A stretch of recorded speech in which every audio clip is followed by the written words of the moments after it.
I never thought I'd find myself standing outside my childhood home on Thanksgiving, watching through the window as my family celebrated without me. The smell of turkey and my mother's famous apple pie wafted through the evening air, a cruel reminder of everything I'd lost, or so they thought. My name is Olivia Barrett, and 10 years ago, my family decided I wasn't worth keeping around. It wasn't always this way.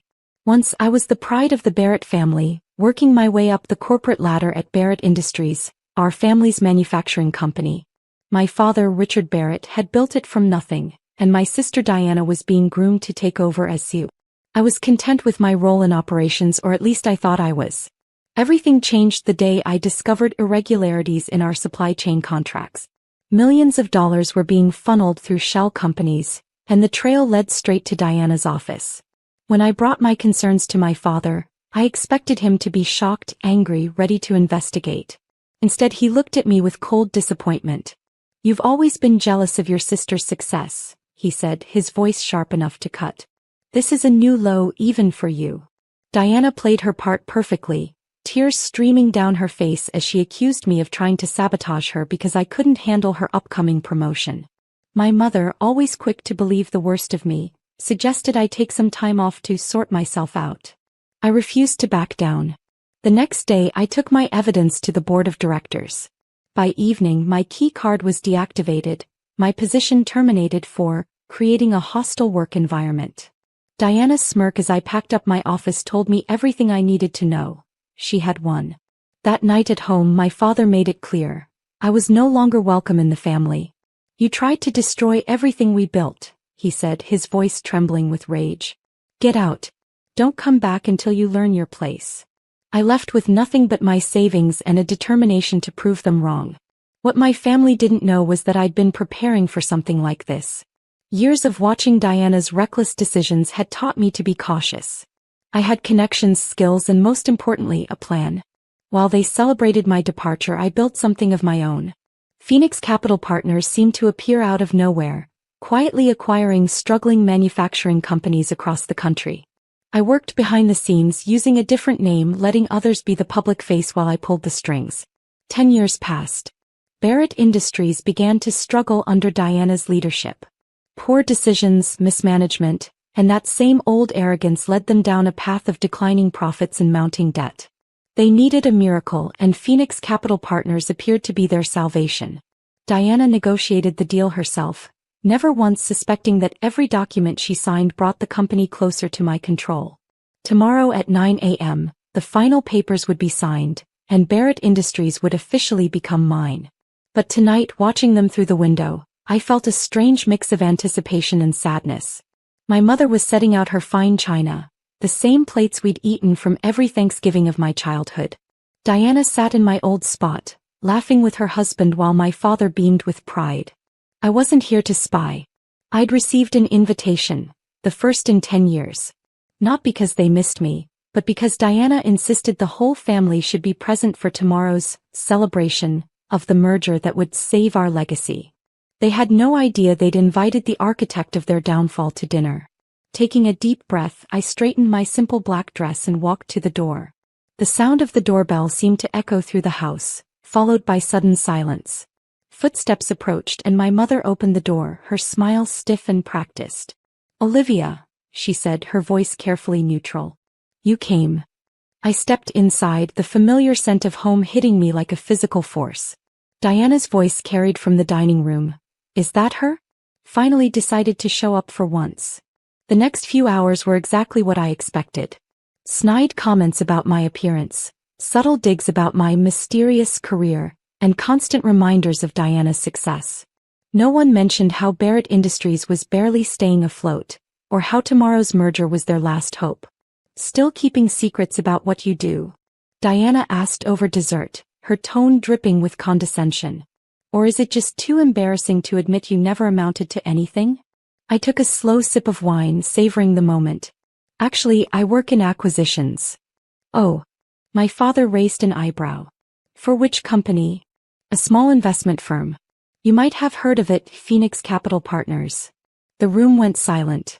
Diana's fork clattered against her plate. That's impossible," she stammered. "Phoenix Capital is." Is what, Diana? I smiled, standing up. Is the company that owns your debt. The one that's buying Barrett Industries tomorrow morning. You're lying. My father's face had gone pale. Phoenix Capital is run by me, I said softly. I founded it 10 years ago, right after you threw me out. Diana shot to her feet, her face contorted with rage. You don't belong here anymore, she smirked, trying to maintain control. Get out. I picked up my purse, calm and collected. You're right, I don't belong here. But tomorrow at 9 a.m., I'll be exactly where I belong, in the CEO's office at Barrett Industries. As I walked to the door, I turned back one last time. Don't be late for the signing. It would be a shame to start my first day as your boss without you there. The last thing I heard as I closed the door was the sound of Diana's wine glass shattering against the wall. I arrived at Barrett Industries headquarters at precisely 8:30 a.m., half an hour before the scheduled signing. The building hadn't changed much in 10 years. Same imposing glass facade, same gold-lettered sign, same security guard at the front desk. Except this time when I walked in, I wasn't Olivia Barrett, the disgraced daughter. I was Olivia Phoenix, CEO of Phoenix Capital Partners. My heels clicked against the marble floor as I crossed the lobby, drawing curious glances from employees who didn't recognize me. A decade away and a complete image transformation had its advantages. Gone was the timid girl in simple business casual attire.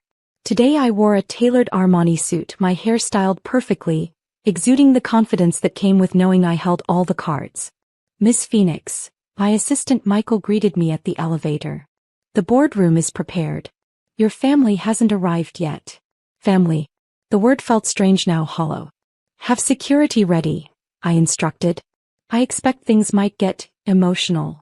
The top floor executive suite brought back memories. Late nights poring over reports, trying to prove myself worthy of the Barrett name. Diana's office door was open and I could see she'd redecorated in typical excess. Expensive art, designer furniture, everything screaming desperate attempts at projecting success while the company crumbled around her. I walked into the boardroom where my team was already assembled. Legal counsel, financial advisors, and the board members who had chosen to align with Phoenix Capital Partners rather than go down with the Barrett ship. They all stood as I entered. Everything in order? I asked Thomas, my head of legal. He nodded, patting a thick stack of documents. Ironclad. Once they sign, Barrett Industries becomes a wholly owned subsidiary of Phoenix Capital Partners. You'll have complete control. At 8:55 the elevator dinged. Diana stormed in first, her face a mask of barely contained rage. Our father followed, looking older than I remembered from last night, the weight of his failures evident in his stooped shoulders. My mother trailed behind, her eyes darting nervously around the room. This is a joke, Diana announced, throwing her designer handbag onto the conference table. You can't possibly be serious. I smiled, taking my seat at the head of the table, her seat until now. I assure you, dear sister, this is very real. Please sit down. We have contracts to sign. I won't let you destroy this company, our father growled, remaining standing. I built Barrett Industries from nothing. And Diana nearly destroyed it from everything, I replied calmly, opening a folder. Shall we review the numbers? 40% drop in market share over 5 years. 3 failed product launches. Oh, and let's not forget the $17 million that mysteriously vanished through those shell companies I tried to warn you about. Diana's face went white. You can't prove. Actually, I can. I pressed a button and financial records appeared on the screen behind me. Every transaction, every hidden account, every penny you diverted. I've had 10 years to gather evidence, Diana. Did you really think I'd come back without proof? Our mother finally spoke, her voice trembling. Olivia, please. We're your family. Family. I laughed, but there was no humor in it. Family doesn't frame their daughter for whistleblowing. Family doesn't throw their child out for trying to protect the company. You chose Diana over the truth, and look where that got you. I gestured to my lawyer, who began distributing documents. You have 2 options. Sign the merger agreement or I take this evidence to the SEC. Your choice. Diana grabbed the papers, flipping through them frantically. This is robbery. You're taking everything. Not everything, I corrected her. You get to keep your freedom. Sign the papers and I'll bury the evidence of your embezzlement. Refuse and you can explain your creative accounting to federal prosecutors. Our father slumped into a chair, suddenly looking every bit his 70 years. How did we not see this coming? Because you never really saw me at all, I answered softly. I was always just the other daughter, the spare, the one who wasn't Diana. You never noticed how hard I worked, how much I learned, how deeply I understood this business. Even now, you're more surprised by my success than you are ashamed of your failure. The next 30 minutes passed in tense silence as they reviewed and signed the documents. Diana's hand shook as she scrawled her signature on the final page, officially surrendering her position as CEO. Our father signed without meeting my eyes. Our mother dabbed at tears with an expensive handkerchief. Effective immediately, my lawyer announced, Barrett Industries is now under the control of Phoenix Capital Partners, with Olivia Phoenix assuming the position of Chief Executive Officer. I stood smoothing my suit. Security will escort you to your office, Diana. You have 1 hour to collect your personal belongings. You can't just throw me out, she protested weakly. Surely I can. And I am. I pressed the intercom. Security, please assist Ms. Barrett with her departure. As they stood to leave, our father turned to me. Was this your plan all along? To take everything from us? I met his gaze steadily. No, Dad. This was your plan. You taught me that family means nothing when power and money are at stake. I just learned the lesson better than you expected. After they left, I walked into what was now my office. Diana's pretentious decorations would be gone by tomorrow, replaced by something more fitting for a CEO who earned her position through merit rather than birthright. I stood at the window looking out over the city where I'd rebuilt myself from nothing. Michael appeared in the doorway. Miss Phoenix? The executive team is ready for your first meeting. I turned from the window, straightening my shoulders. Thank you, Michael.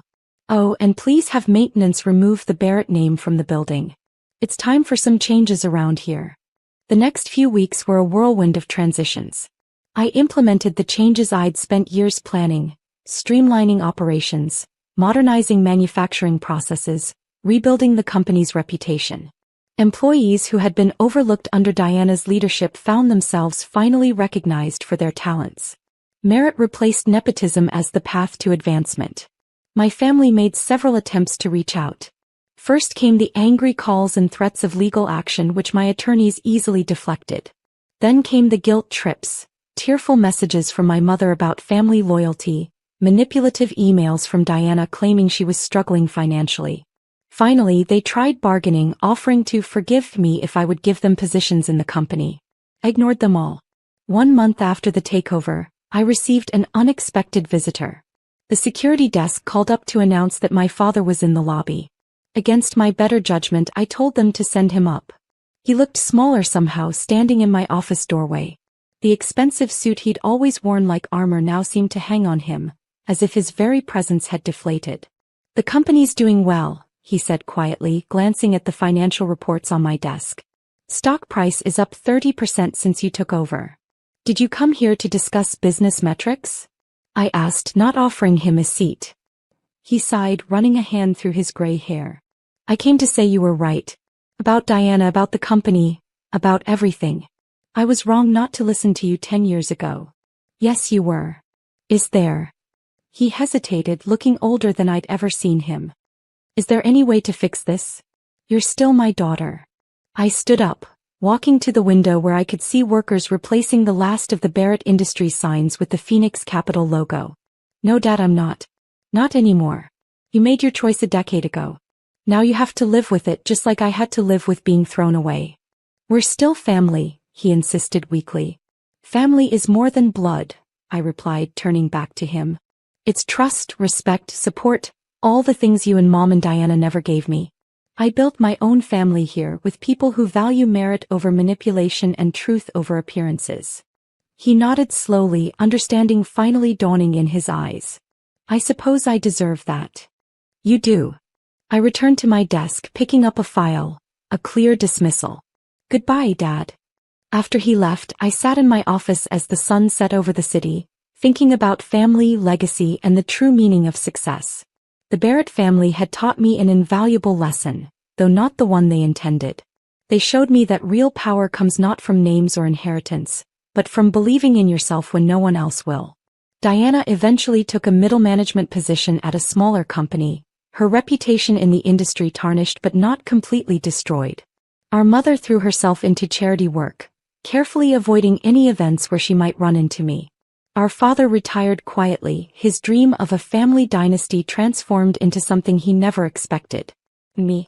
I built something bigger than Barrett Industries ever was, expanding Phoenix Capital Partners into a global investment firm. But more importantly, I built it my way, with integrity, innovation, and a firm belief that talent should be rewarded regardless of family connections. Sometimes at night, I still drive past our old house during family gatherings, watching through the windows as they celebrate without me. But now, instead of feeling pain or longing, I feel only satisfaction. They thought throwing me out would destroy me. Instead, it set me free.